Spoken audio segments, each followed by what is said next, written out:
Let's be real. People lie more often than you might think, and it's not always the strangers you suspect. It could be your friend, your partner, or even someone in your family.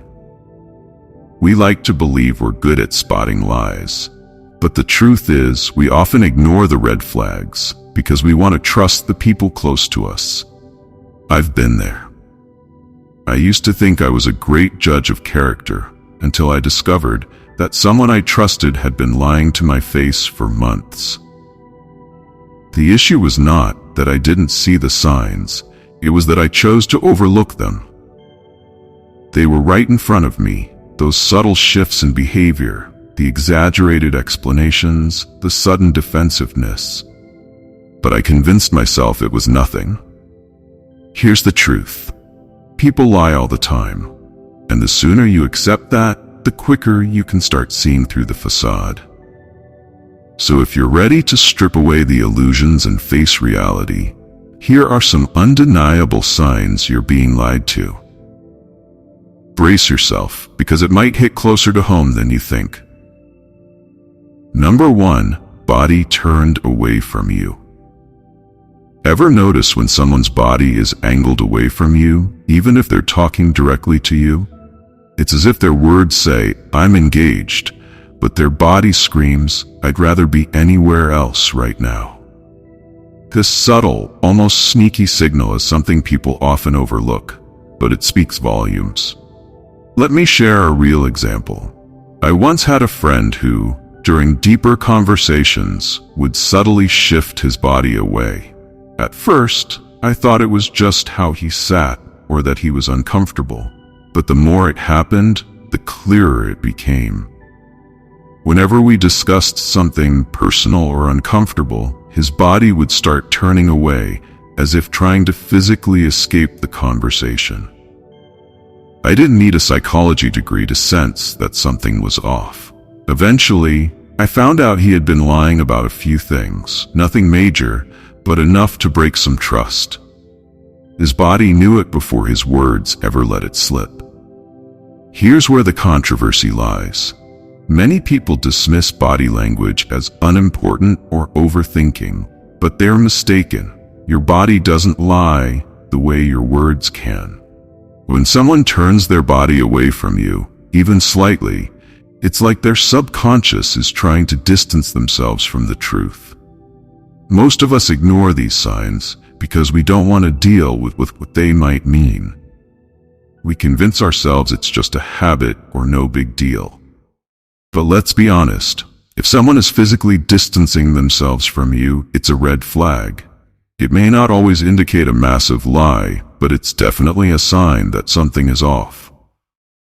Here's the deeper point. When people can't face you directly, it's not just about comfort, it's about confrontation. They don't want to confront the reality of the situation, and their body language betrays them before they even realize it.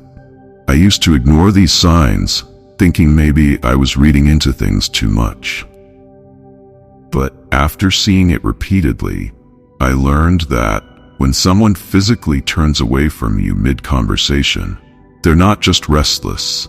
They're subconsciously trying to avoid being fully seen, because deep down, they're hiding something. The real message here: body language doesn't happen in a vacuum. If someone's body turns away from you while they're speaking, it signals discomfort with the discussion.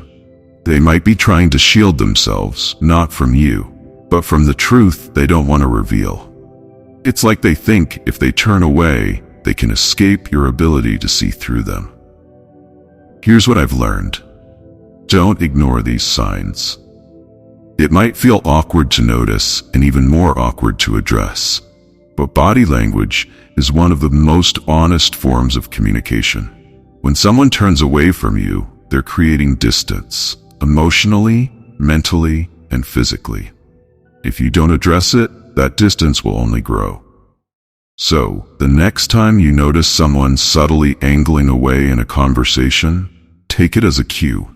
Maybe it's time to ask the tough questions they don't want to answer. Maybe it's time to probe deeper and figure out what they're hiding. Because honesty doesn't turn its back on you, and neither should the people you trust. Number 2, quick to change the subject. Ever had a conversation where someone dodged your questions so swiftly it felt like you were playing verbal dodgeball? You bring up something important, perhaps a topic you're really invested in, and suddenly, boom, they're off talking about something entirely unrelated. It's like they have an escape route ready at all times, and the moment things get too real, they disappear into the safety of a completely different topic. Let me share a personal story. I was once in a relationship where this happened constantly. At first, I didn't even notice it. Whenever I'd bring up future plans, something as simple as where we wanted to be in a year or how we'd handle tough situations, they'd instantly steer the conversation towards something irrelevant, like what we should have for dinner, or some random thing they saw on Instagram that day. It was subtle, almost sneaky, and I let it slide because I didn't want to push too hard. I convinced myself they just weren't ready for the conversation, or maybe I was being too intense. But here's the thing, they were never ready, and that was a sign of something much deeper than just avoiding a topic. It was avoiding responsibility. This brings me to the controversial point. People aren't just changing the subject because they're forgetful or distracted. No, they're doing it because facing the truth is uncomfortable, and many would rather avoid it than confront reality. We let them get away with it because we don't want to seem like we're pushing too hard. We prefer to maintain the peace, even if it means letting lies slip through the cracks. But this is where we go wrong. Dodging a tough conversation doesn't mean avoiding conflict. It means inviting dishonesty. Here's the deeper message. When someone is quick to change the subject, it's not just avoidance. It's a refusal to engage with the truth, a sign that they value their comfort over your clarity. And what does that say about the foundation of your relationship, whether it's a partner, a friend, or even a colleague? A lie doesn't always come in the form of a blatant falsehood. Sometimes it's as subtle as a change in conversation. We think the only lies worth calling out are the ones spoken aloud, but the lies left unsaid, those are the ones that erode trust slowly, piece by piece. I realized this the hard way. Every time I allowed the conversation to shift, I was silently accepting their avoidance, giving them a pass to keep me in the dark. I wanted to believe that things were fine, so I let the subject change. But that's the danger of letting people steer conversations away from the truth. It's not just about the topic being avoided, it's about the relationship's integrity being compromised. Here's what I've learned. Don't let people off the hook when they try to change the subject. It's not about being confrontational, it's about setting a standard for honesty. If someone values you, they'll face the hard conversations head on, no matter how uncomfortable it is. And if they don't, maybe it's time to ask yourself what kind of relationship you're really building. Because truth, however difficult, builds stronger bonds than any carefully constructed lie.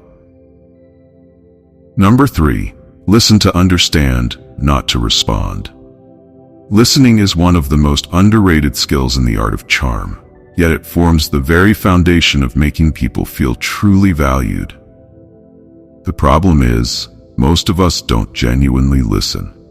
We're often too busy waiting for our turn to speak, crafting our next brilliant response, and in doing so, we miss the chance to actually hear what someone is saying. This is the fastest way to make someone feel invisible. Here's a controversial truth. If you're not listening to understand, you're wasting your time. I've been guilty of this myself, sitting in conversations, nodding along, pretending to be engaged while mentally preparing my next point. And guess what? People can sense it. They know when you're just waiting for your turn to talk. It doesn't make them feel valued, it makes them feel used. That's not charm, that's selfishness. When you listen to truly understand, you're not only showing respect to the other person, but you're also building a connection that's deeper than mere surface-level chit-chat. You're providing them with the space to be heard without the pressure of a back-and-forth debate. I recall a time when I was talking with a colleague who was clearly struggling. My instinct was to jump in with advice and solutions, but instead, I just listened. No interruptions, no advice, just pure attention. By the end of the conversation, they told me, "I've never felt so heard." That was the moment I realized that sometimes the best thing you can do is simply listen. Here's the deeper message. In a world full of noise, genuine listening is a rare gift. People don't always want constant advice or opinions. They want understanding. They want to feel like someone truly gets them. When you offer that gift, you stand out as someone who genuinely cares. That's real charm. So, stop listening just to reply. Listen to understand.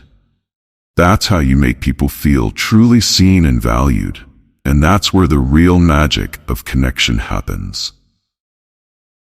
Number 4. Laughing off serious topics. Have you ever tried to have a serious conversation with someone, only to have them laugh it off as if it's nothing?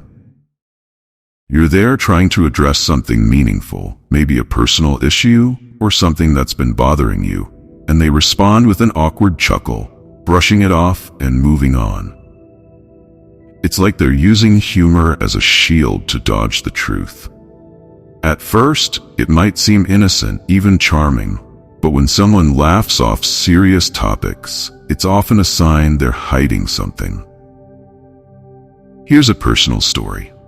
I was once in a relationship where I'd try to bring up important issues, real talk, the stuff that matters. I'd say something like, "I've been feeling disconnected lately," and the response would be a laugh followed by, "Oh, you're overthinking things. Relax." That laugh wasn't just a casual reaction. It was a way to dismiss the conversation and avoid dealing with the issue. Over time, I noticed that any attempt to address something serious was met with humor, sarcasm, or a quick joke. I realized that laughter was being used as a way to dodge accountability and avoid facing uncomfortable truths. Here's where it gets controversial. We've all been conditioned to think humor is a positive thing. It lightens the mood, diffuses tension, and makes everyone feel comfortable. But when someone constantly uses laughter to sidestep serious topics, it's a red flag. They're essentially trying to smuggle lies past you disguised as jokes. Most people will let them get away with it because no one wants to be the buzzkill who presses too hard on a topic after it's been turned into a joke.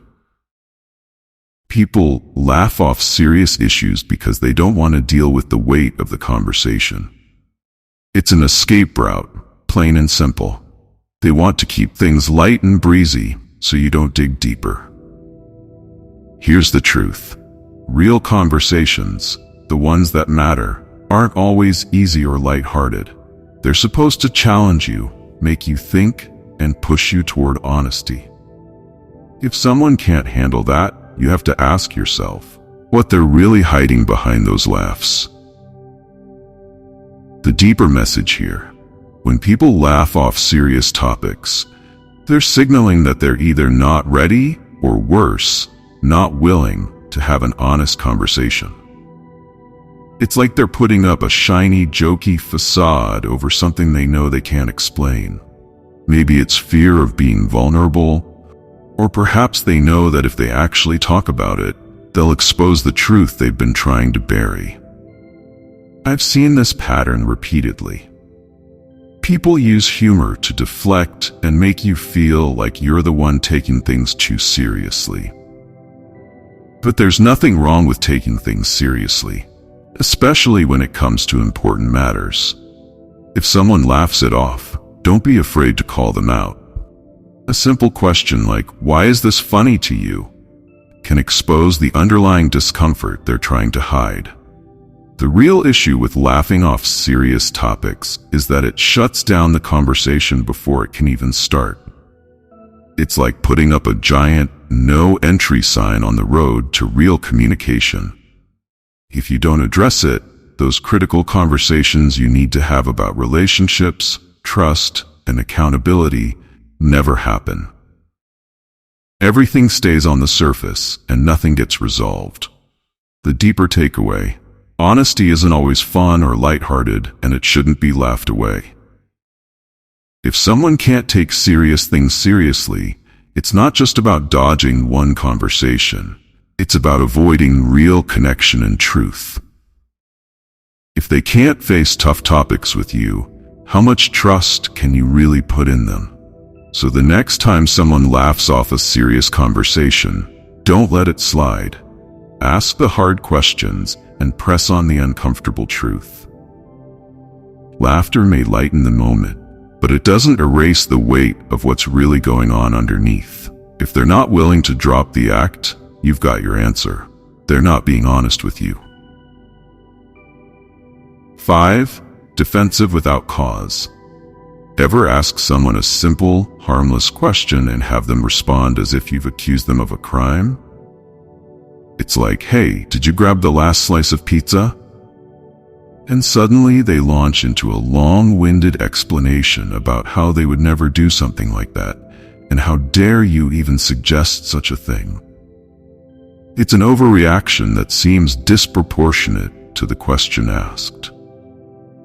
This is what I call getting defensive without cause. A massive red flag that screams, "I'm hiding something." Let me share a story. I was once part of a group project, and one of my teammates started acting strangely defensive whenever I asked for an update on his part of the work. I'd ask, "How's it going with the report?" A pretty normal question, right? But he'd immediately go on the defensive, saying things like, "Why do you always think I'm slacking off? I've been working hard. I don't need to be micromanaged." This was the same guy who spent most of our meetings scrolling through his phone. It wasn't long before we discovered he had barely done any of his share and was trying to cover it up the whole time. Here's the controversial part. People who get overly defensive when there's nothing to worry about are often the ones hiding something. It's the classic, "hit dog will holler" phenomenon. From my experience, when someone reacts this way, it's a good time to take a step back and assess the bigger picture. What are they so desperately trying to protect? Because if someone is truly innocent or has nothing to hide, they won't feel the need to turn a casual question into an attack on their character. Honest people are calm and straightforward. Guilty people are on high alert, like they're waiting for the hammer to drop. Here's the deeper message. When people act defensive without a real reason, it's their guilt talking, not their integrity. You need to be bold enough to recognize that their overreaction isn't about you being out of line. It's about them trying to keep you from uncovering the truth. They're like a house with all the doors locked, hoping you never try to open them while you're holding the key. Ignoring these defensive reactions allows lies to thrive. We teach people that they can get away with deception by making us feel guilty for asking. It's not about being rude or intrusive. It's about valuing honesty over comfort. People will twist themselves into knots to avoid being caught in a lie. And defensiveness is just one of their tactics. So, the next time someone gets ridiculously defensive over a question that doesn't warrant it, don't back down. Stay curious. Push a little harder. Because 9 times out of 10, Their reaction is a smokescreen designed to cover up the truth, and you deserve better than to live behind that smoke. 6. Overly polished details. Have you ever heard someone tell a story that's so perfectly polished it feels like it was rehearsed for an Oscar-winning performance? Every detail is meticulously placed, the timing is impeccable, and the narrative flows so seamlessly it almost feels too good to be true. Well, guess what? It probably is. I've encountered this scenario more times than I care to admit. There was a guy I knew, let's call him Jake, who could spin stories like no one else. His tales had the kind of cinematic flair you'd expect from a Hollywood script. One time, he recounted a supposed business deal he closed, describing every moment as though he were giving us a play-by-play from a James Bond movie. The story was so smooth it seemed like a scene from a movie, complete with the exact second he signed the contract and a firm handshake while gazing over the city's skyline. You could almost hear the dramatic soundtrack swelling in the background. The problem is, reality is messy. Life doesn't follow a script. When someone's story sounds like it's been rehearsed for a TED Talk, your lie detector should be going off. It turned out Jake had exaggerated half of his story and fabricated the other half. But here's the controversial part. Most people avoid calling out these overly polished details because, let's face it, we enjoy a good story. We love hearing tales that are neat, engaging, and easy to digest, so we let it slide even when our gut tells us something's off. This is precisely how liars get away with deception. They rely on our desire for a tidy narrative. We want the story to make sense, to be clean and straightforward. The messiness of the truth is inconvenient. When someone's story is too smooth, it's likely fiction rather than fact. Here's where it gets deeper. When someone polishes the details excessively, they're not just trying to impress you, they're trying to control the narrative. They want you to believe a version of events that benefits them, crafted to perfection like they're the director, writer, and star of their own movie. And you're just the audience expected to clap along without question. Real life isn't perfect. I learned this the hard way when I started probing deeper into Jake's stories. Whenever I asked for more details, things began to unravel. The crisp edges of his narrative blurred, turning what had once been a flawless tale of success into a patchy, awkward mess. Liars can rehearse, but they struggle with follow-up questions. Real-life details are chaotic, and when someone's story is too smooth, it's a sign they're spinning a fantasy rather than recounting the truth. The deeper message here: life is complex, messy, and full of imperfections, and that's a good thing. When someone presents you with a story where every detail is perfectly aligned, where nothing goes wrong and everything clicks into place, they're selling you an illusion. If you buy into it, you're doing yourself a disservice. Real connection, trust, and relationships aren't built on fairy tales. They're built on raw honesty, even when it's uncomfortable.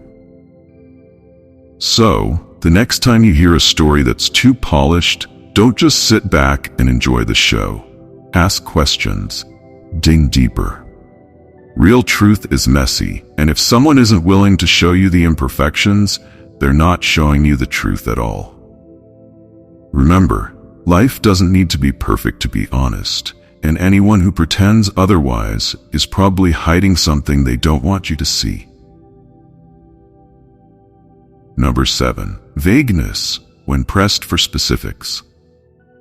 Have you ever had that moment when you ask someone for details, and suddenly they turn into a poet, full of ambiguity and grand gestures, but no actual information?